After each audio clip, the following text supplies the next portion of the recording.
Ladies and gentlemen, Steve Harvey. He won't stay silent. And let me tell you why. Because silence is heavy. Silence costs too much. You can pretend, you can hide, you can distract yourself. But the truth talks back. It taps you on the shoulder late at night. It sits with you when nobody else is around. And sooner or later, that weight becomes unbearable. Truth has a way of surfacing, no matter how deeply it's buried.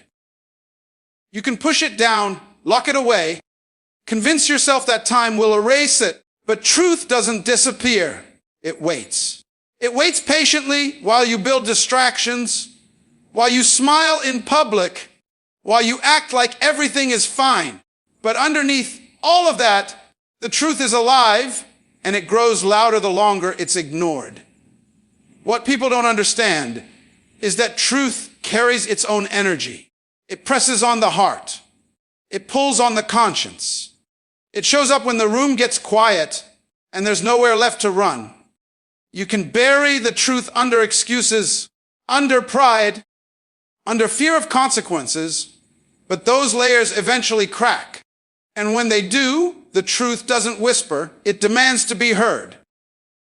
That's why people suddenly feel restless. That's why guilt creeps in moments that should feel peaceful. The truth doesn't need an invitation. It creates its own opening. It rises through stress, through emotional distance, through the discomfort of pretending to be someone you're not. There is a cost to hiding the truth that is far greater than the cost of telling it. Carrying a lie requires constant maintenance. You have to remember what you said, who you said it to, and how to protect it.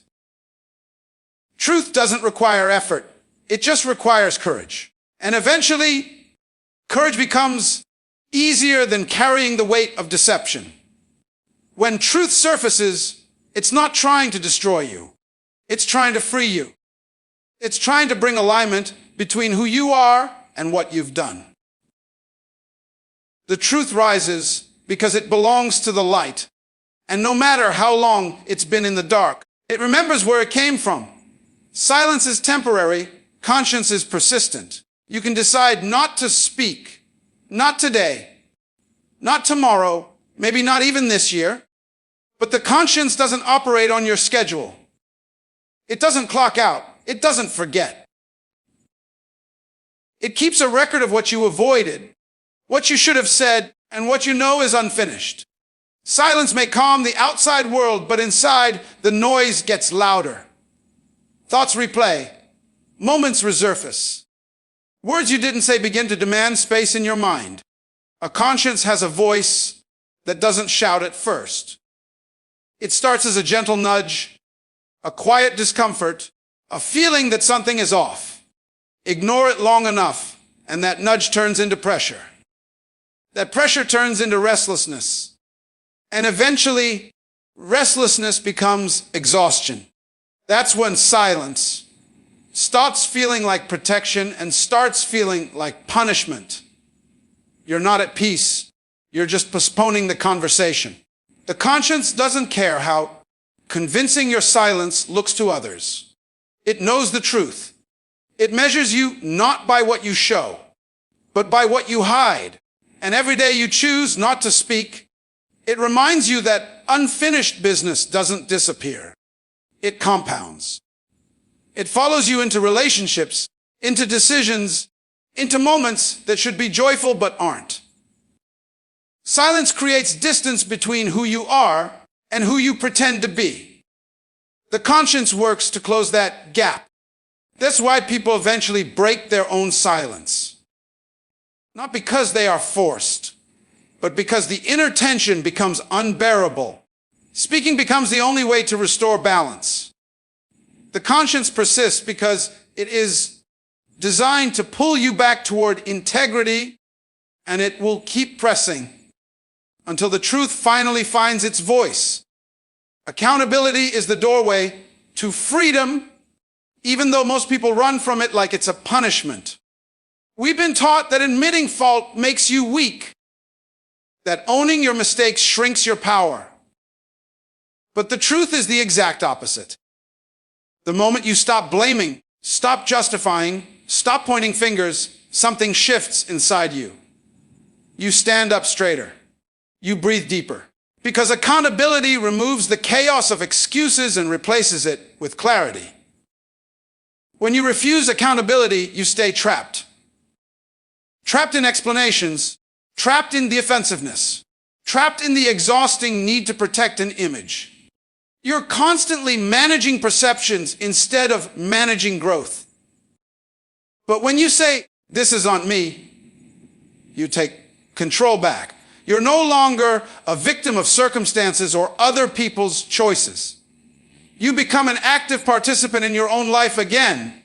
Accountability doesn't mean you're the worst thing you've ever done. It means you're brave enough to face it. It means you trust yourself enough to believe you can handle the truth. And that honesty unlocks something powerful: self-respect. You don't need approval when you're aligned. You don't need to hide when you've owned your story. People think accountability brings consequences, but avoiding it brings heavier ones. It brings inner conflict, restless nights, and the quiet shame that lingers when you know you should have spoken up. Accountability clears that weight. It simplifies life. One truth is easier to carry than 1,000 excuses. Freedom isn't pretending you're perfect. Freedom is no longer being controlled by what you refuse to admit. The moment you own it, it stops owning you. Fear delays confession, but courage accelerates healing. Fear has a way of wrapping itself around the heart, whispering that speaking the truth will bring ruin, judgment, or rejection. It convinces people that staying silent is safer, that hiding will protect them from consequences. And for a while, it works. Fear can make a person feel powerful in secrecy, untouchable in their silence. But the problem with fear is that it's temporary, and it always comes with a cost. The longer you let fear rule your decisions, the heavier the burden becomes. It creeps into your thoughts, disrupts your peace, and clouds your ability to see clearly.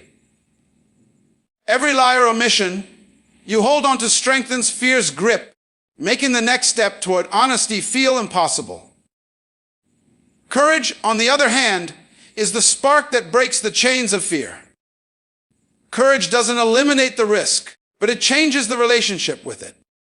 Courage says, "I may feel afraid, but I am bigger than my fear." It's the decision to face what's uncomfortable because you understand that healing cannot happen in silence. When someone finally summons the bravery to speak the truth, something remarkable happens. They start to feel lighter. The act of admitting was hidden releases the tension that fear had built over time. Courage creates space for understanding, for reconciliation, and for growth. It allows people to confront their mistakes without being trapped by them, turning moments of shame into moments of transformation. What most don't realize is that fear is loud, but courage is louder. Fear delays the confession, but courage pushes it forward. And the sooner you choose courage, the sooner the cycle of guilt, avoidance, and anxiety ends. Every step taken with honesty chips away at the walls that fear built, proving that true strength lies not in hiding, but in facing the truth head on. Admitting the truth restores dignity and trust, and it does so in ways that silence never can. When a person finally comes forward and owns what they've done, it's not just an act of confession. It's a declaration of integrity. People often underestimate the power of honesty. They think hiding mistakes or delaying the truth will protect their reputation, but the opposite is true. Every lie, every omission chips away at respect, both from others and from yourself. When the truth is finally spoken, it immediately begins to repair that damage. It shows that a person values honesty more than ego, that they are willing to face discomfort, rather than continue a pretense. Trust is fragile, but it is not irreparable.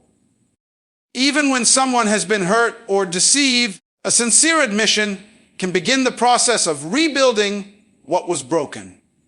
It demonstrates accountability and humility, two qualities that people respect deeply. Admitting the truth doesn't erase the past, but it signals that the person is ready to move forward differently. It opens the door to dialogue, understanding, and sometimes forgiveness. Without that admission, relationships stagnate, suspicions grow, and resentment takes root. There is also a dignity that comes from being honest with oneself. Carrying secrets or pretending that things are different than they are can weigh heavily on the mind and soul. Speaking the truth lifts that weight, restores clarity, and allows a person to engage with the world without the burden of deceit. It empowers people to live authentically, to rebuild trust with others, and most importantly, self-respect. Honesty transforms shame into strength, guilt into growth, and silence into meaningful connection. The act is not yet everything. No matter how difficult, is a declaration that truth matters more than fear or pride. It is the foundation upon which dignity and trust are rebuilt. Growth begins the moment honesty is chosen, and it is one of the most powerful transformations a person can experience. So often, people think growth comes from learning new skills, gaining experiences, or achieving success. But true growth starts much deeper than that. It begins inside, in the quiet moment when a person decides to stop hiding, stop excusing, and start being honest with themselves and with those around them. Choosing honesty is like opening a door that has been locked for years. On the other side is clarity, understanding, and the chance to become the person you were always capable of being. Every lie, every avoidance, every half. Truth builds walls between who you are and who you want to become. When honesty is embraced, as walls begin to crumble, brick by brick. Growth requires courage because honesty is rarely easy. Admitting faults, confessing mistakes, or acknowledging uncomfortable truths demands vulnerability. But vulnerability is the gateway to real change. When you face the truth, you confront not only what you have done, but also patterns in your behavior, choices you've made, and the consequences that followed. It's uncomfortable, yes, but discomfort is a signal that growth is happening. Each truth admitted strengthens self-awareness and builds resilience. It shows that a person is capable of learning from their actions rather than being defined by them. Choosing honesty also transforms relationships. When people are truthful, they create space for trust, connection, and mutual respect. Others respond to honesty with understanding, even when the truth is painful. Silence and deception, on the other hand, erode bonds and foster suspicion. The moment honesty is chosen, people notice the change. They see someone who is willing to be accountable, who values integrity, and who is ready to grow beyond past mistakes. Growth is not instantaneous. It's a process that begins with honesty, but continues with reflection, learning, and action. Every decision made in alignment with truth strengthens character and builds a foundation for a better future. Choosing honesty allows people to move forward without the weight of lies or pretenses, to face life with clarity and purpose, and to transform past failures into lessons that shape a stronger, wiser, and more authentic self. It proves that real growth isn't about avoiding mistakes. It's about embracing the truth and letting it guide you toward the person you are meant to become.